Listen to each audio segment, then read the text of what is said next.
Episode 134, I Forced Her.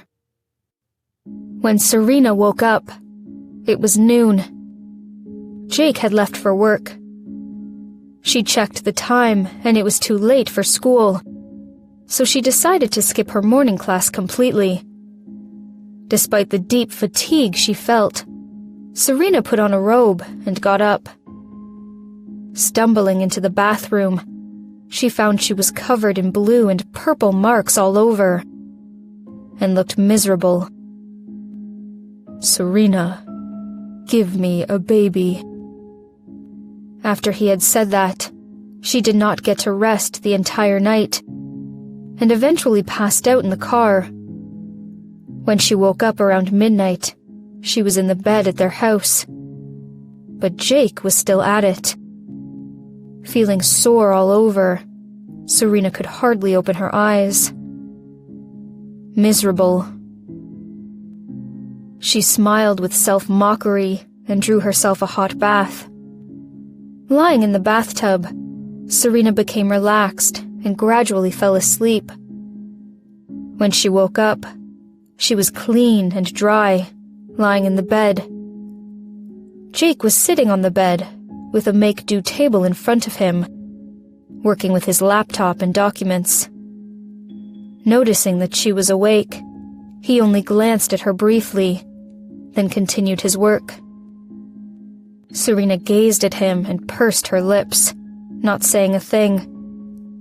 He thought she had been sleeping with Henry Miller, so he used Henry to shame her all night, while he pillaged her body aggressively. However, she was completely innocent. Gripping the comforter, Serena felt terribly wronged, and tears ran down her cheeks. Hearing her sobs, Jake looked down and put away his files, asking, "So reluctant?" Serena felt like her heart was wrenched. She shook her head again and again. Sniffling, she wanted to speak, but the sobs choked her utterance. Jake turned around and leaned over her. Startled, Serena immediately backed off with the comforter in her hand, staring with wide, puffy eyes. He wanted to do it again. However, Jake did not do anything other than gaze at her with his cold and deep eyes. Serena's heart thumped. Looking back at him, she spoke first. "I am just friends with Henry Miller. There is nothing going on between us. So please don't be mad." Hearing her words, Jake's eyes became darker. After a few seconds of silence, he said, "I'm sorry." Puzzled by his apology, Serena looked perplexed. Without explaining, Jake got closer to her. Serena moved back with fear, almost letting out a cry. She begged, "Please don't!"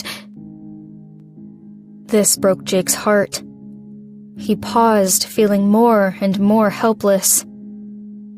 Gazing at her, he whispered, "Let me check. I hurt you." "No!" More tears fell from her eyes. "Don't come here! Please don't touch me!" Last night, his resentment completely blinded his good senses. Fortunately, he had asked Drake to track down the email address that sent him the email. Drake found out that it was from a private detective, and then learned what had happened to Serena before the press conference. Learning the ordeal that Serena had been put through, Jake also realized what might have happened if Henry had not come to her rescue. Feeling terrified and guilty, Jake sent someone to put the detective agency out of business and gather the information of Lila Cox's payment to them. However, nothing could change the fact that he had hurt her. Seeing Serena's look, Jake did not dare to approach her anymore. He slowly moved back and said, "I will not go there. Don't be scared." Then Jake got out of the bed. Her clear relief wrung his heart. Guilt and regret swallowed him, but he did not show anything. Clenching his fists, Jake cleaned up his work mess and left the room. As soon as he disappeared, Serena felt all her strength drain from her, and she collapsed on the pillow. For the next 2 days, Serena slept in the guest room and skipped her classes. After Nanny Harper reported her situation to the old house, Nola Robinson came to visit her. Grandpa called to scold Jake, and Carson Robinson sent her many gifts to apologize. Jake had not been home for 2 days, working all night at the company. Since their boss did not go home, the entire company had to work late with him. Although he was busy with business, his heart was elsewhere. He had thought that without seeing her, he might feel less guilt. However, the longer he was away from her, the more insufferable it became. This time, he was wrong. It was past 9 p.m., and Jake was still working when he got a call from Jackson Roberts. Jackson sounded upset. "Jake, come out for a drink." "Sure."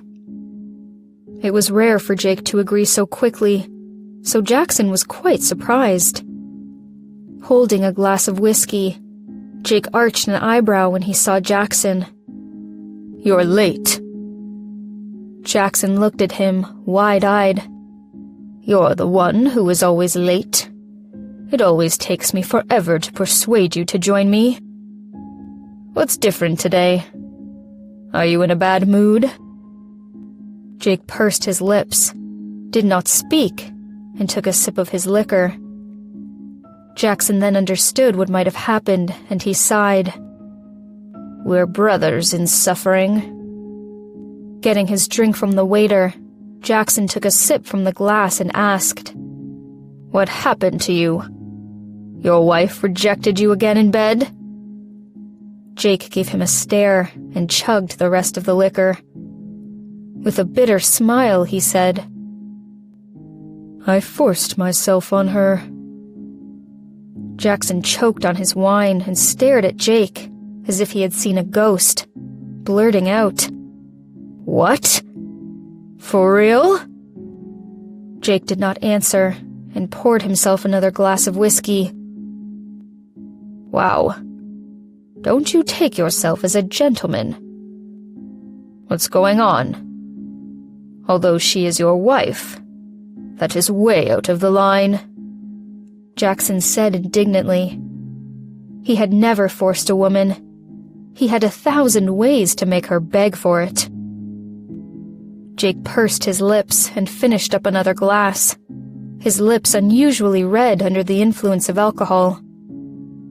A bit shocked, Jake seized the glass from him and growled, "How much do you want to drink? Stop it!" Tipsy, Jake asked Jackson, "What should I do? She's afraid of me." "Of course she is, Jake." Jackson rolled his eyes.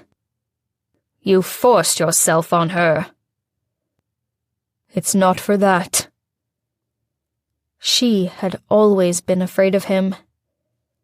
The fear was in her bones.